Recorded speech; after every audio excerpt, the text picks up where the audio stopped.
प्रेमे अलंगिन आनंदे पूजन भावे वाळिन म्हणे नावा त्वमेव माता पिता त्वमेव बंधुश्च सखा त्वमेव विद्या तरुणं त्वमेव सर्वं मम देव कायेन वाचा मनसेन्द्रियैर्वा बुद्ध्यात्मना वा प्रकृति स्वभावात् करोमि यद्यत् सकलं परस्मै नारायणायति समर्पयामि अच्युतं केशवं रामनारायणं कृष्णदामोदरं वासुदेवं हरि गिरिधरं माधवं गोपिकावल्लभं जानकीनायकं रामचन्द्रं भजे हरे राम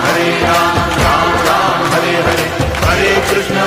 कृष्ण कृष्ण हरे हरे